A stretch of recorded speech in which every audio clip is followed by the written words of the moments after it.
What's up, y'all? It's Mikey. Everybody's been telling me that I should do more video stuff, YouTube, stuff like that. So I figured this is a perfect place to start. What we have here is my X19 Super Pocket Bike, 2018 Honda Grom that I kind of morphed into one vehicle.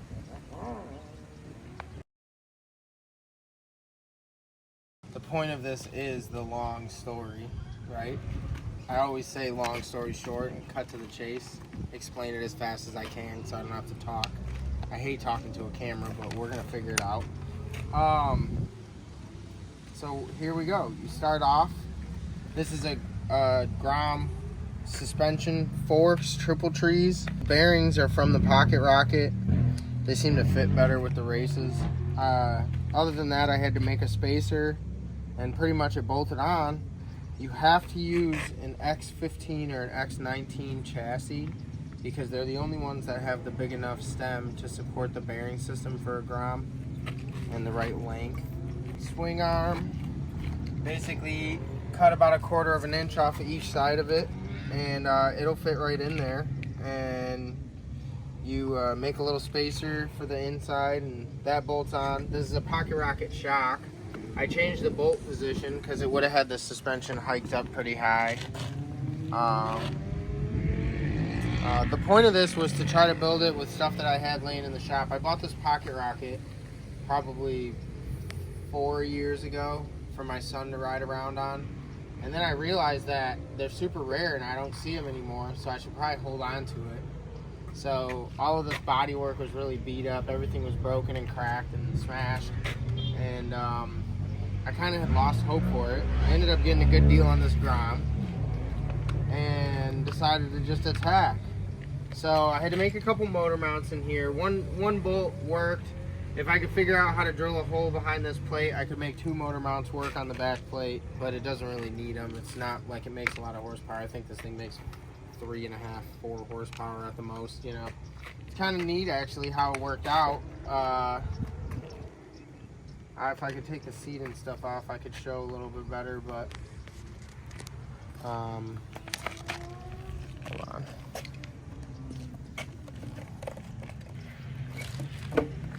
Bet you we can sneak this off.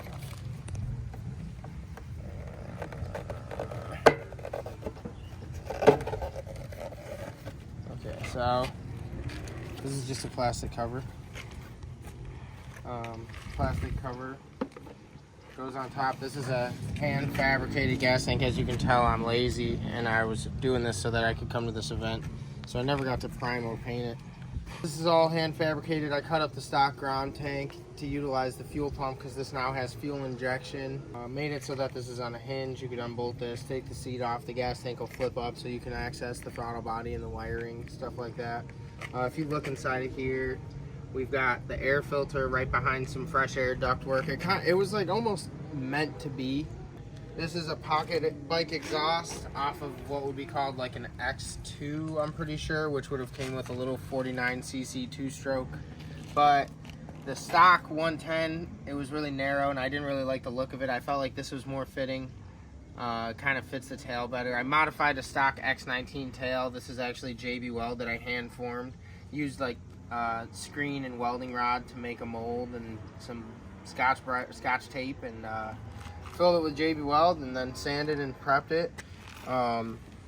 Tail lights off of the stock Grom. This is Grom rear sets, stock Grom foot brake caliper hooked to a Chinese ATV caliper with a little bracket that I made. All stock Grom brakes and suspension tires, stock Grom wiring. The front is bone stock.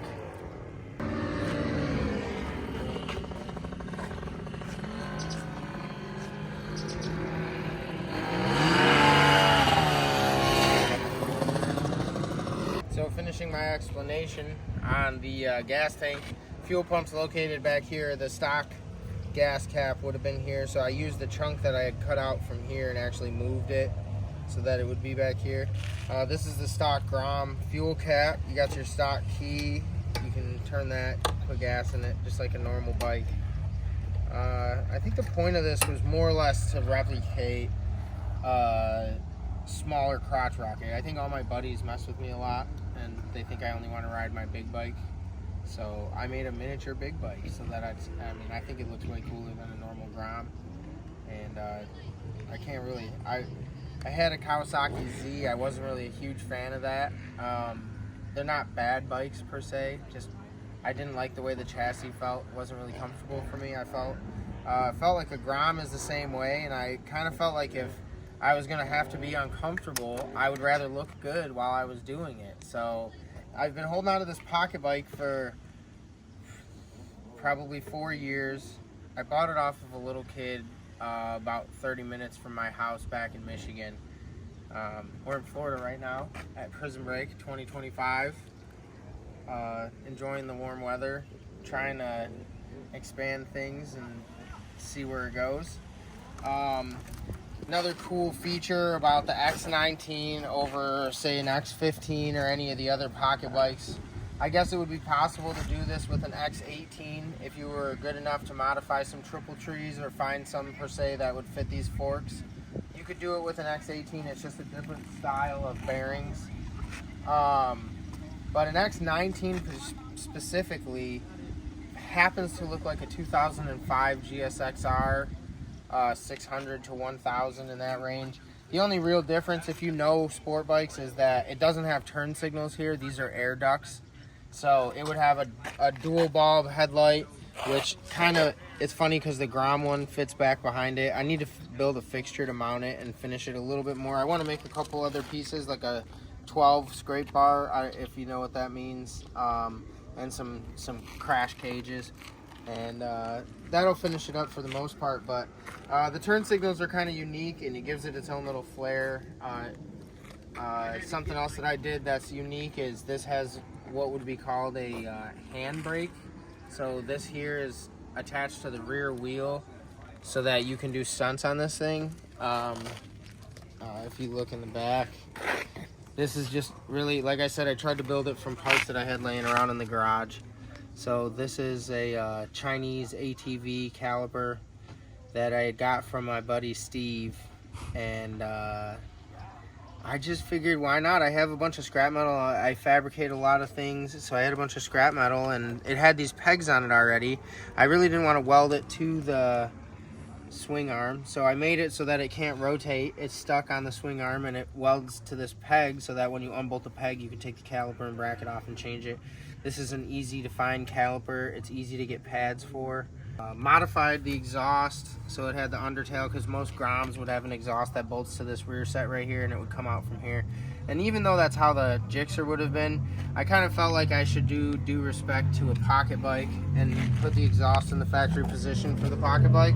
We can power it up, check out some of the lights. We got the Grom tail light back here, got your brake function. I haven't worked out turn signals for the rear just yet, and I have some for the front, but I'm not too sure that I like them, so I don't want to put them on and cut holes in these plastics or anything just yet. We do got these as running lights right now. Make sure it's in neutral. See the headlight.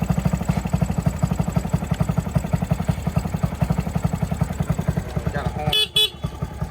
So I try to make it as factory as possible. Like I said, it's fuel injected now. The gas tank is 1.5 gallons, which is pretty comparable to a factory Grom.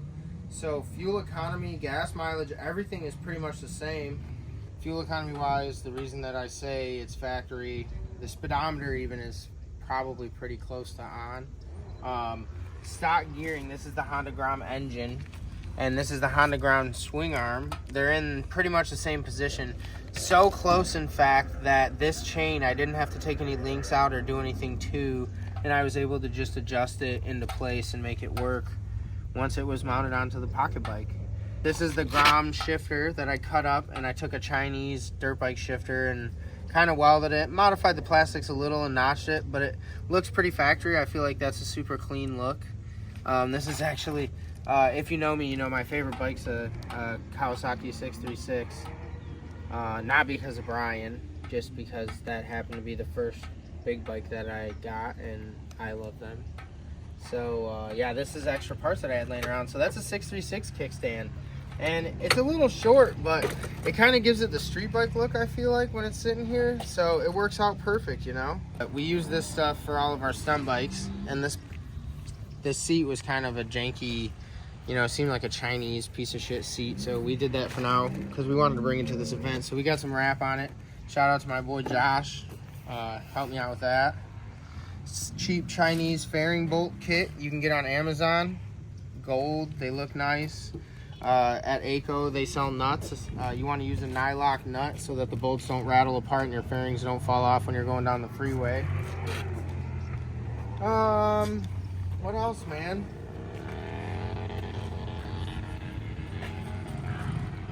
I think the coolest part about it is that everybody asks me what Amazon bodywork kit it is, and it's not at all an Amazon bodywork kit. If you notice right here, this is a steel tubular frame, and these are aftermarket brackets, so this is not actually a Grom frame at all.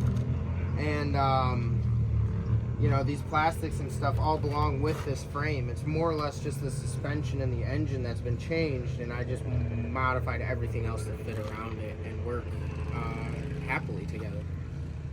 As of this far, I've got it up to 53 miles an hour. I didn't have a helmet on, sorry Chelsea, and I didn't really want to push it any further. It was the first test ride. I kind of just wanted to see what we had going on, kind of shake it down a little. All the guys back at camp were asking me to ride it, and I couldn't let everybody else break it in for me, you know. So we got her done. We made it to prison break. Brian 636 approved of my pocket bike build, so that's pretty dope. And yeah, other than that, we're ready to rock and roll. All right, so my last showcase for this, being that it's a Grom, it has a lot better technology than what a stock super pocket bike would have came with. So now we can turn on our ignition. You'll see our display power up. Groms are funny. If you don't have all the factory bulbs powered up, it's not going to power. So I have to use the turn signal to power my running lights. Long story. We'll get that taken care of when we get back to Michigan in the freezing cold and we have nothing better to do. The fuel gauge works. I made it so that it would actually work. So it's showing half a tank or so right now, and that's actually accurate. The Grom, before it was tore apart, had 12,956 miles, which would also be accurate. If we press this button, you can see our trip mileage and all of that good stuff. It has a clock, I haven't set it. RPM gauge, mile per hour. You turn it on, you hear the fuel pumping gauge and see the check engine light. It's got a horn. Brights, regular, the turn signals, all of that good stuff. You just, you know, make sure your bike's in neutral. Everybody don't start it in gear with, you know, fire her up. So,